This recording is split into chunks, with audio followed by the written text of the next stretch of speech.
De Brasília, integrantes da Comissão Parlamentar de Investigação dos Atos Antidemocráticos de 8 de janeiro estão incomodados com o habeas corpus concedido para que os depoentes não compareçam aos depoimentos.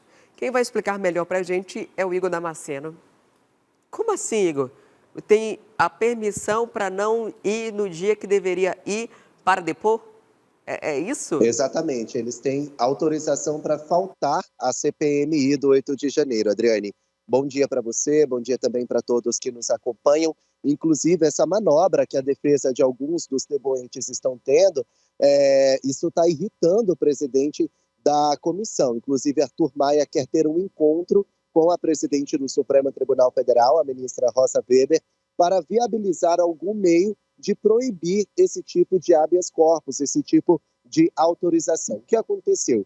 Ontem, o ex-assessor do ex-presidente Jair Bolsonaro, Osmar Crivellati, ele iria depor na CPMI. O depoimento estava marcado para as 9 horas da manhã, no horário daqui de Brasília. No entanto, um dia antes, a defesa dele conseguiu, entrou com uma ação na Suprema Corte, alegando o seguinte: já há quebra de sigilo bancário e telemático do Osmar Crivellati. Então, se eles já têm elementos para averiguar, investigar a vida do ex-assessor do ex-presidente, então não teria por que ele responder a questionamentos lá na CPMI. E eles entraram com essa alegação na Suprema Corte, pedindo autorização para ele faltar. O ministro André Mendonça concordou e concedeu a ele a autorização de não ir na CPMI. Como ele foi convocado, se ele faltasse, seria então um crime que ele iria cometer. Mas, como ele conseguiu essa autorização, então está tudo dentro da lei. Tanto o presidente da comissão, o deputado Arthur Maia, quanto a senadora Elisiane Gama, que é a relatora, mais os parlamentares da base, não gostaram nada disso, porque é a segunda vez que uma pessoa que está sendo investigada nesse inquérito do ato antidemocrático, é a segunda pessoa que consegue a autorização de André Mendonça para falar. Então, essa reunião com a Rosa Weber seria para que a decisão não fosse mais monocrática, que todos os ministros da corte, ou pelo menos a maioria, autorizasse a falta. Senão, a falta seria ilegal. Vamos ouvir o que disse em plenário o deputado Arthur Maia, já irritado. Acompanhe. Se o Supremo Tribunal Federal responder, deputado Rogério Corrêa, a essa DPF, dizendo que na compreensão do Supremo é possível, sim, que um ministro pode impedir que a CPMI convoque alguém, então vamos acabar com esse instituto da CPMI aqui no Congresso Nacional.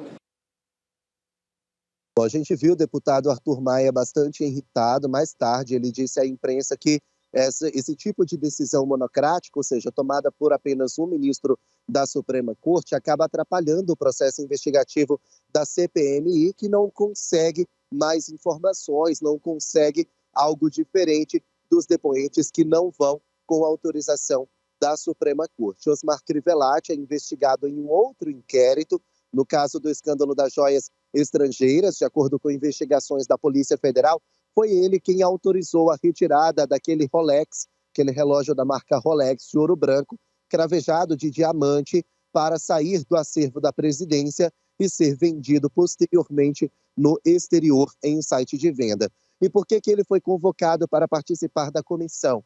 Porque foi ele que preparou a viagem de Bolsonaro logo depois que perdeu as eleições. Há algumas investigações a respeito dessa viagem, então os parlamentares iriam direcionar as perguntas nesse sentido.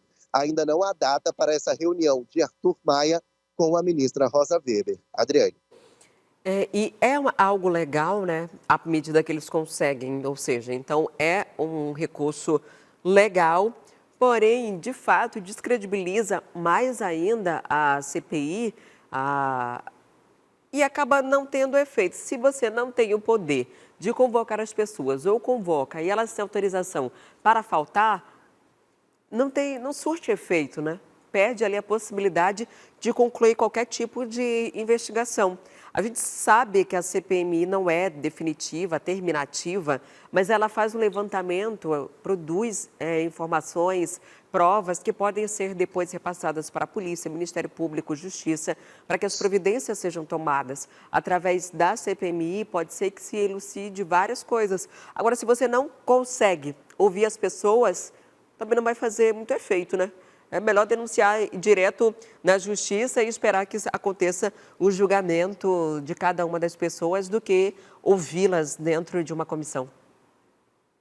Exatamente. A CPMI ela tem dois objetivos: ter acesso a documentos que hoje são sigilosos, ela tem poder para isso, e ouvir as pessoas que estão diretamente relacionadas no inquérito dos atos antidemocráticos. Se não ouve essas pessoas, elas vão se basear apenas no dado da quebra de sigilo. Vamos supor que há indícios de uma irregularidade. Se a pessoa que pode estar envolvida nessa possível irregularidade não responde às perguntas, então isso acaba afetando os trabalhos, sim, da comissão. Então é exatamente nesse sentido que Arthur Maia quer conversar com a Rosa Weber, a ministra-presidente da Suprema Corte, para tentar ver algum meio de obrigar os depoentes a irem, porque eles precisam responder esses questionamentos. A gente vê a CPMI, a cada dia que passa, ela está mais descredibilizada, está sem crédito nenhum. Por quê?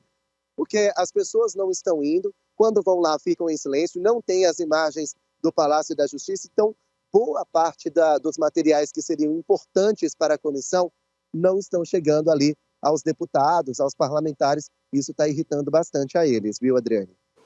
A gente vai seguir acompanhando para ver se vai ter um desfecho, né? Se essa conversa vai acontecer, se ela vai surtir alguma possibilidade de convocação e não só da convocação, porque ela já aconteceu, mas de derrubar esses habeas corpus para que essas pessoas possam ir até o local. A CPMI primeiro viveu aquele momento de Flávio Dino, não, eu não vou dar as imagens, se quiser recorrer à justiça. Não precisava, já tinha autonomia para isso. Meses depois, as imagens não existem. Aí o que acontece? Volta a estaca zero em relação a isso. Aí quando começa a convocar as pessoas, começam a ser ouvidas, eles começam a ter o direito de não ir. A mesma coisa de não ter convocado, né? Porque primeiro para convocar, primeiro apresenta a pessoa, passa por uma votação, aprova, convoca, aceita essa convocação, né? A notificação dessa convocação e depois consegue uma decisão judicial que diz, não não precisa ir, você vai se quiser. E aí quem vai, né? Quem vai só, sem precisar ir, sem ter obrigação de ir? Agora, Igor, o ministro do Supremo Tribunal Federal, Alexandre de Moraes, revogou a prisão de 4 pessoas que estavam envolvidas em um suposto esquema de fraude em cartões de vacinação. Essas pessoas estavam presas desde maio e estão livres, mas continuam sendo investigadas, né? Exatamente isso. Essas pessoas são 4 investigados no suposto esquema de adulteração no cartão de vacina do ex-presidente Jair Bolsonaro e de pessoas ligadas a eles. Essas pessoas já estão em liberdade depois desse alvará de soltura exarado pelo ministro Alexandre de Moraes. E quem são essas pessoas?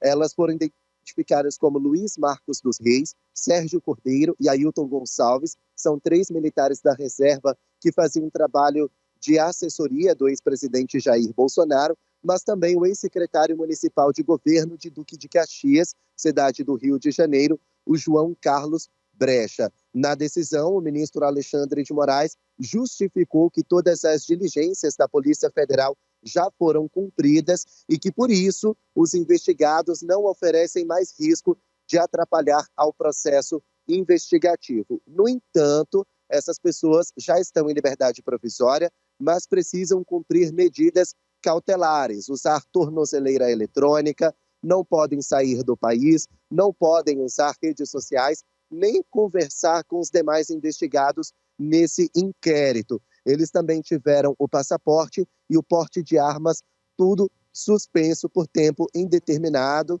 Então, essa é a decisão do ministro Alexandre de Moraes. Se eles infringirem alguma dessas medidas cautelares, deixar de cumprir, então eles voltam a ter a prisão preventiva decretada pelo ministro da Suprema Corte, que é o relator desse inquérito ali de cartão de vacina, adulteração de cartão de vacina. Eles estavam presos em uma operação, a Operação Venire, da Polícia Federal, que foi deflagrada em maio deste ano. Essa operação foi deflagrada a mando de Alexandre de Moraes, depois de haver indícios de que pessoas ligadas a Bolsonaro teriam invadido o sistema do Ministério da Saúde e inserido falsos dados de vacinação contra a Covid-19 do ex-presidente, da filha dele e de pessoas ligadas a Bolsonaro. Tudo isso para que todos pudessem entrar nos Estados Unidos, onde a vacinação contra a Covid é obrigatória. Adriane.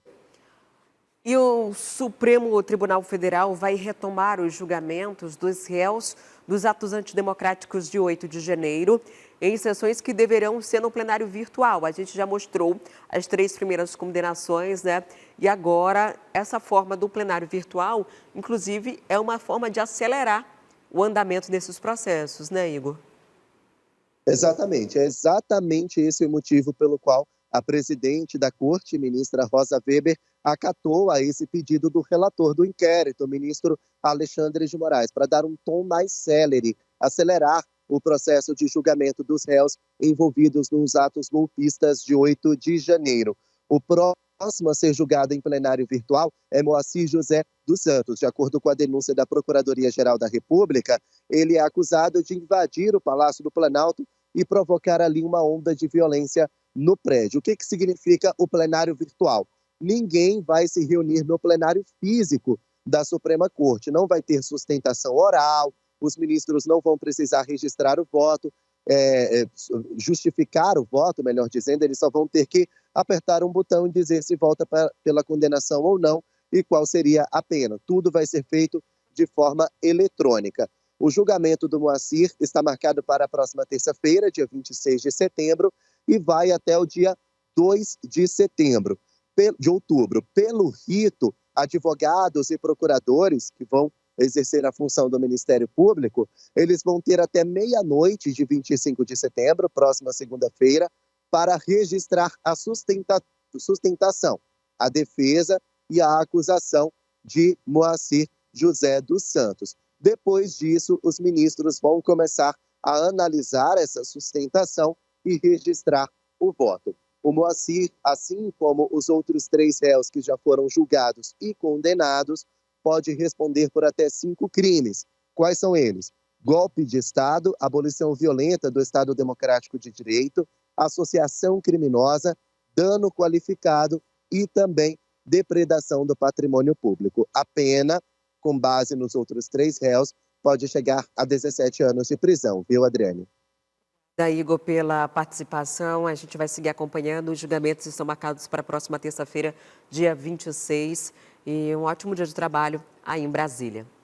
Quer ficar por dentro de todas as notícias e programação da TV A Crítica? Então já se inscreve e ativa o sininho. E até o próximo vídeo.